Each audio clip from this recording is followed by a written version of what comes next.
लालू परिवार जो है एकदम दादागिरी की तरह जो है वो रेलवे के ऊपर अपना अधिकार जमाए हुए बैठा था और लालू यादव को ये लगता था कि रेलवे हमारा है और हमारा है जो ये लगता था ना साहब, हम जो आया था वो लालू परिवार को ले डूबा। यादव की जो महंगी जमीन है उसको सस्ता में लेके लालू यादव ने ग्रुप डी का जॉब दे दिया। लालू यादव ने एक नहीं, दो नहीं, तीन तीन कहीं कहीं पे दे दिए, लेकिन जमीन कितने में लिया? तो भाई 50 लाख का जमीन 2 लाख में लिखवा लिया और फिर ये मसीहा हो गए गरीबों का।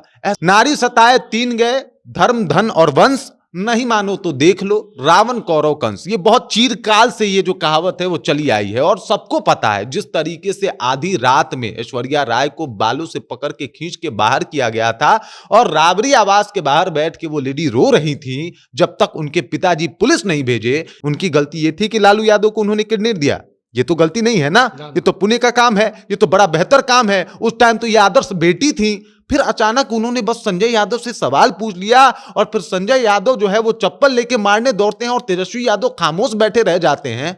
पाप नहीं लगेगा कि द्रौपदी का चीरहरण हो रहा था और उस दौरान उस सभा में बहुत सारे लोग ऐसे बैठे थे जो लोग चुप बैठे थे। उसमें पितामह भीष्म भी थे जो बहुत न्यायप्रिय आदमी थे, गुरु द्रोणाचार्य भी थे, कृपाचार्य भी थे, कर्ण भी थे, लेकिन सब के सब मारे गए। इसके पीछे का कारण यही था कि नारी का अपमान हो और आपके शरीर में खून है, आपके बॉडी में अगर थोड़ा भी उबाल है और आप चुप बैठे हैं तो फिर आपका चुप बैठना ही कायराना हरकत है। रोहिणी आचार्य को बुलाने का रिक्वेस्ट कीजिए। जिस तरीके से आपने वहां पे सब कुछ होता रहा और आप तमाशाईन बन के देखते रहे ये सब कुछ, अब हाथ जोड़ के बुलाइए कि बहन आ जाइए हमारे यहां, संभाल लीजिए आरजेडी। अब कौन संभालेगा? आपके ऊपर आरोप जो है वो तय हो गया। दिल्ली की राउज एवेन्यू कोर्ट ने आज लैंड फॉर जॉब मामले में लालू परिवार समेत 41 ऐसे लोग हैं जिनके ऊपर आरोप तय किया गया है और अब उनके ऊपर जो है वो ट्रायल शुरू होगा।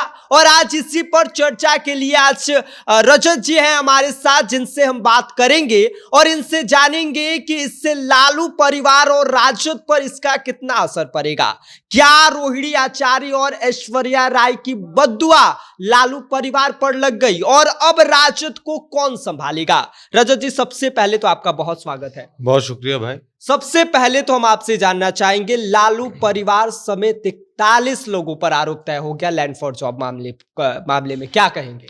अब कहना क्या है, सीबीआई कोर्ट सब कह ही चुका है। सीबीआई कोर्ट कह रहा है साहब, हम नहीं कह रहे। सीबीआई कोर्ट कह रहा है कि लालू परिवार जो है एकदम दादागिरी की तरह जो है वो रेलवे के ऊपर अपना अधिकार जमाए हुए बैठा था और लालू यादव को ये लगता था कि रेलवे हमारा है और हमारा है जो ये लगता था ना साहब, हम जो आया था वो लालू परिवार को ले डूबा।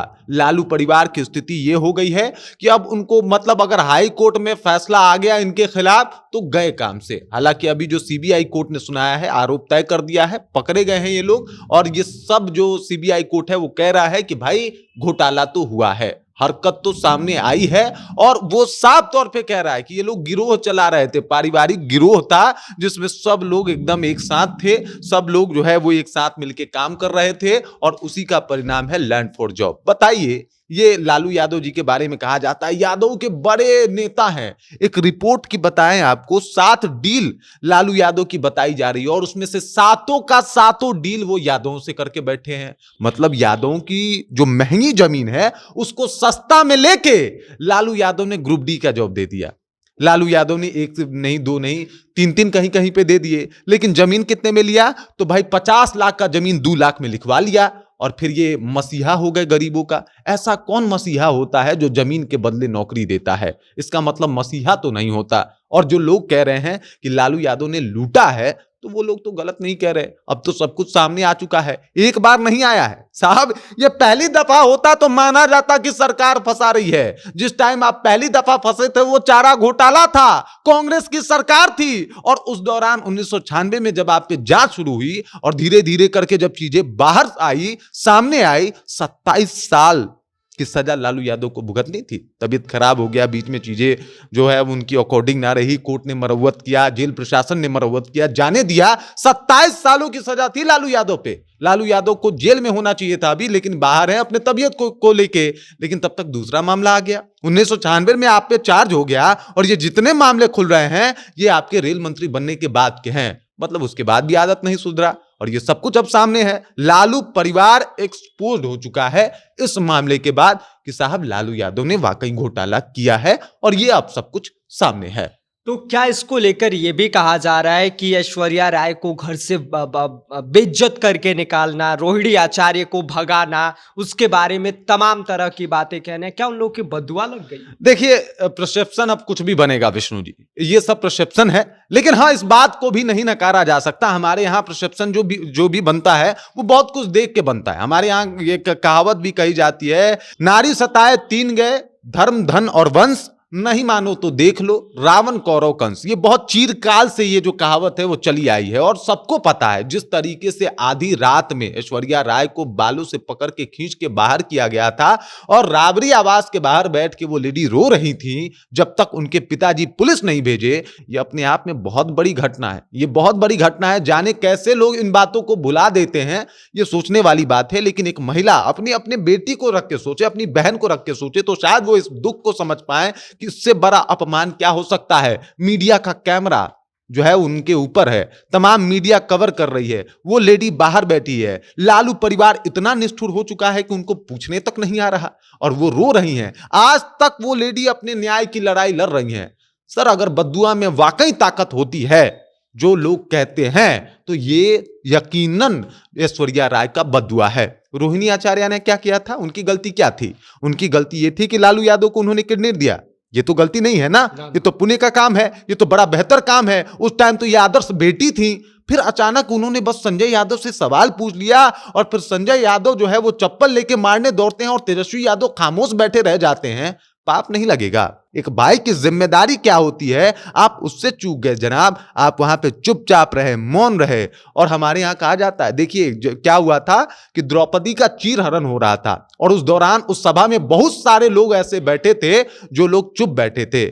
उसमें पितामह भीष्म भी थे जो बहुत न्यायप्रिय आदमी थे, गुरु द्रोणाचार्य भी थे, कृपाचार्य भी थे, कर्ण भी थे, लेकिन सब के सब मारे गए। इसके पीछे का कारण यही था कि नारी का अपमान हो और आपके शरीर में खून है, आपके बॉडी में अगर थोड़ा भी उबाल है और आप चुप बैठे हैं तो फिर आपका चुप बैठना ही कायराना हरकत है और इसका सजा सबको पता है कि क्या हुआ था उस काल में। इस काल में तो चलिए अभी सजा के ऊपर भी आगे हम बात करबे करेंगे। तो अगला सवाल ये आपसे कि राजद अब कौन संभालेगा?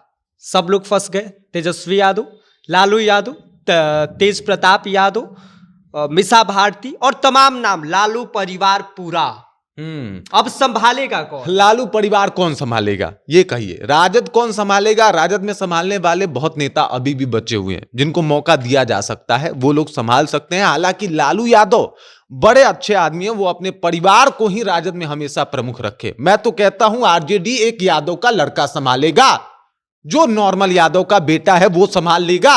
आप छोड़िए तो आप मौका तो दे दीजिए कि जब तक पूरा परिवार जेल नहीं जाएगा तब तक कोई लालू परिवार या फिर आरजेडी संभालने वाला और कोई दूसरा नहीं होगा। मतलब आप तो यही कह रहे हैं ना कि भाई सब कोई जेल जाएगा तो आरजेडी कौन संभालेगा? क्योंकि आपको भी पता है विष्णु जी, लालू परिवार ऐसे किसी को मौका देता ही नहीं है। ऐसे कैसे देगा भाई? वो तो नियम में बदलाव कर देगा, कह देगा कि साहब हमारे बाद अध्यक्ष जो है वो सिर्फ तेजस्वी यादव ही बनेंगे, कोई और नहीं बन सकता। आरजेडी का यही संविधान है और इसी के ऊपर काम करना पड़ेगा।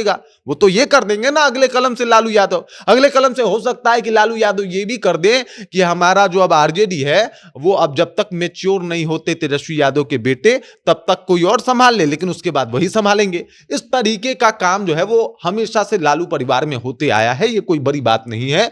लेकिन अगर लॉजिकल तौर पे देखा जाए तो अब रोहिणी को बुलाइए, वक्त आ गया है रोहिणी आचार्य को बुलाने का। रिक्वेस्ट कीजिए, जिस तरीके से आपने वहां पे सब कुछ होता रहा और आप तमाशाईन बन के देखते रहे ये सब कुछ, अब हाथ जोड़ के बुलाइए कि बहन आ जाइए हमारे यहां, संभाल लीजिए आरजेडी। अब कौन संभालेगा? आपके ऊपर आरोप जो है वो तय हो गया और आप अभी भी कोई नेता प्रतिपक्ष बना है विधानसभा में, कोई राष्ट्रीय अध्यक्ष बन के बैठा है, कोई विधान परिषद में नेता प्रतिपक्ष बन के बैठा है। ये सब नहीं चलेगा ना। अब रोहिणी आचार्य बुलाइए, रोहिणी आचार्य से कहिए कि बहन बाइज्जत हम अब आपको आरजेडी सुपुर्द करते हैं, यहां से लीड कीजिए, यहां से संभालिए कि आगे कैसे बढ़ाना है, ये सब बात कीजिए। अब मतलब स्थिति तो वही बन गई है। अगर अपने परिवार में से ही किसी को बुलाना है तो रोहिणी से बेहतर ऑप्शन आपके पास कोई है नहीं। अगर आगे आप चाहते हैं कि आरजेडी स्वचालित तौर पे चलती रहे तो रोहिणी आचार्य के अंदर वो बात है, वो काबिलियत है। जब वो लड़की सबके सामने संजय यादव का विरोध कर सकती है, जब वो आके सामने से कह सकती है कि चाणक्य आप बनेंगे, तो सवाल किससे पूछा जाएगा? जब वो लेडी एक बार में कह सकती है कि जहां मेरा अपमान होगा उस घर में नहीं जाएंगे, जब वो लड़की एक बार में ये कह सकती है कि साहब मुझे राजनीति से कोई मतलब नहीं था, ना होगा आगे चल के, वो असल में राजनीति की अधिकारी वही होती हैं। और यहां पे तो रोहिणी आचार्य से बेस्ट ऑप्शन कोई लालू परिवार में है ही नहीं। बाकी आप देख ही रहे हैं। बिल्कुल। तो ये रही लालू परिवार को लेकर तमाम बातें, और इस पर आपकी क्या प्रतिक्रिया है, आपकी क्या राय है, और इस चर्चा को लेकर क्या सोचते हैं, आप हमें कमेंट करिए। आप देख रहे हैं जनता जंक्शन, मेरा नाम विष्णु है।